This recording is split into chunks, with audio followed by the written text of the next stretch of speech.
The person who knows exactly what they should do and cannot move is not confused. They are not lacking information. They have already solved the problem in their mind. They have turned it over, examined it from every angle, and confirmed the answer is correct. And still they sit. This is the particular torment of a mind sharp enough to diagnose itself completely and not somehow sharp enough to act. They are not lazy. They are not lost. They are paralyzed by a clarity that refuses to become motion. The thinking itself has become the reward. Each analysis delivers a small hit of control, a feeling of progress without the risk of failure. Your mind learns that the safest place is inside the loop, where every answer is perfect because it has never been tested. You are thinking this is about someone else. That thought is the loop. It is the mind protecting its perfect, untested answer. Action would shatter that perfection. It would introduce variables your analysis cannot control. So you stay, not because you do not know what to do, but because you know exactly what to do and have discovered that knowing is easier than doing. The one problem all that thinking has never solved is the one it was meant to solve: how to move. And now you are thinking about how to start thinking about that. This pattern does not begin in adulthood. It begins in a child who learned that their mind was the only reliable thing in the room. The environment was unpredictable, or the caregivers were inconsistent, or the consequences of action were too severe to risk.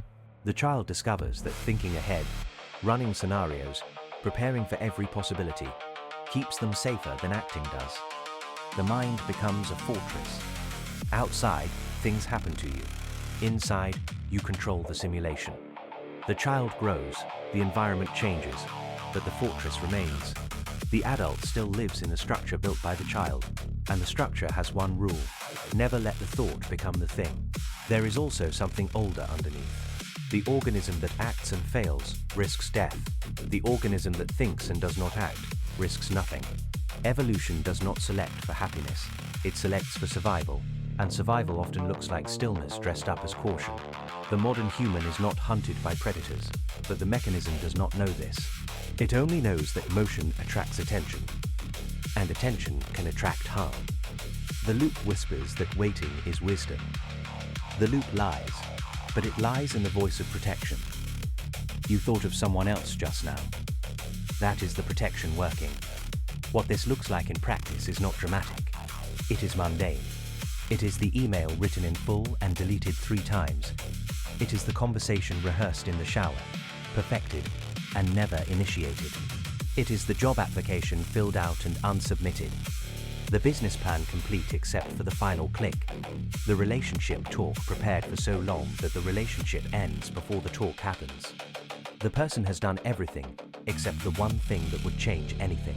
They have constructed a life of near action, a museum of almosts, each exhibit perfectly preserved because it was never exposed to the air.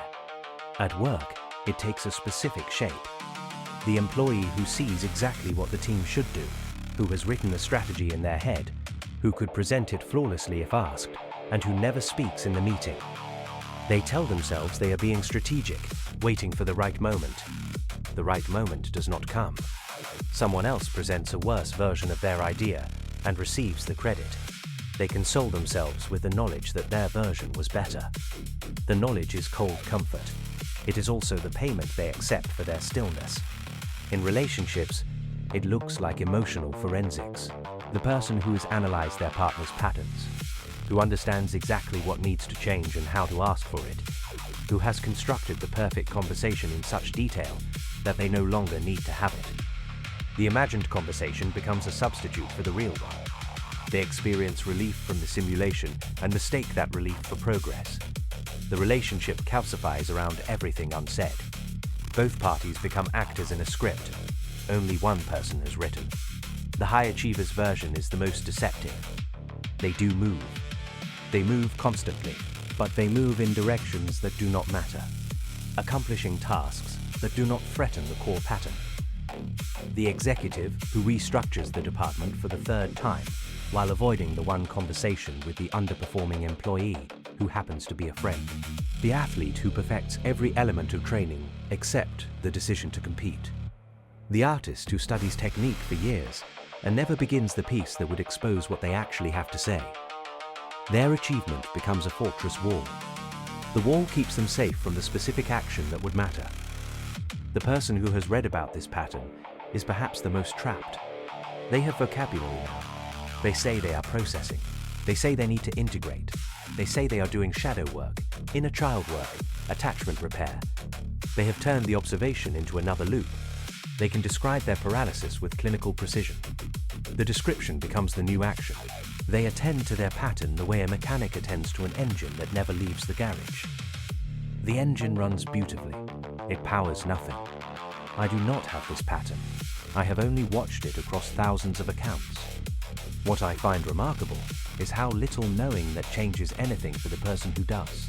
The cost is not what people expect. They imagine missed opportunities, the job not taken, the love not declared. These are real, but the deeper cost is identity. The person who lives in the loop slowly becomes unable to distinguish between who they are and who they would be if they acted. Their self-concept absorbs the potential self. They believe they are the person who would write the novel, start the business, leave the marriage, because they have constructed that person so completely in thought. The thought self becomes indistinguishable from the acting self.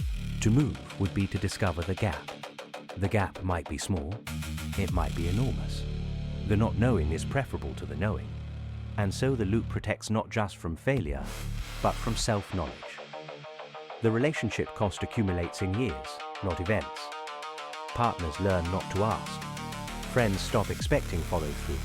The person becomes reliable in their unreliability, consistent in their inconsistency.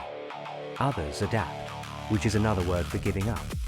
The person does not notice the adaptation because they are inside the loop, where every relationship is as perfect as every unwritten email.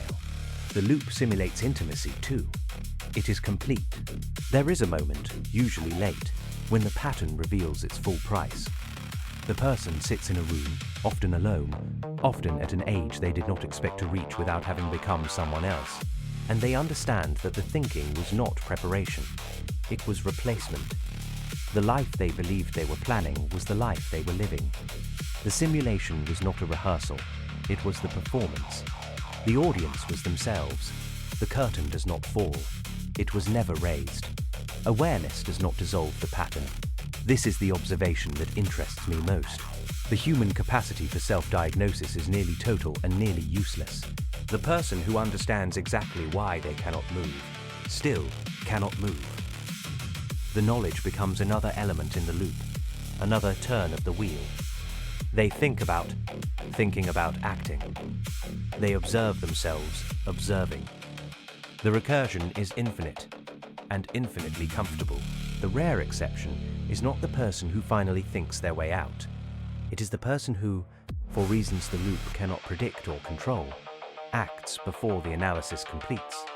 Something external breaks the pattern. A deadline that cannot be extended. A crisis that demands immediate response. A moment of exhaustion or intoxication or desperation that bypasses the fortress. They discover, usually with surprise, that action was possible all along. The surprise is itself revealing. They had forgotten that the loop was optional. Most do not have this break. Most will watch this and recognize themselves and continue recognizing. The recognition is the new loop.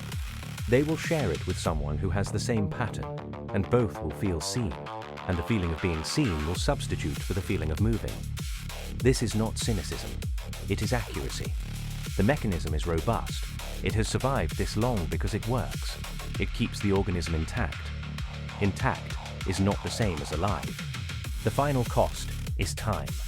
The loop consumes it without marker or memory. The person who has lived in their mind for decades cannot account for where the years went. They have receipts for the thinking, journals, conversations, plans, but no evidence of the life that was supposedly being prepared for. The preparation was the life. The thinking was the doing. The diagnosis was the disease. And now you are thinking about whether you are the exception. That thought is the loop. It is the mind protecting its perfect, untested answer. One more time, with one more layer of sophistication. One more reason to sit with what you know and discover again that knowing is easier than doing. that the safest place is inside the loop, that the one problem all that thinking has never solved is the one it was meant to solve, and that you are already thinking about how to start thinking about that.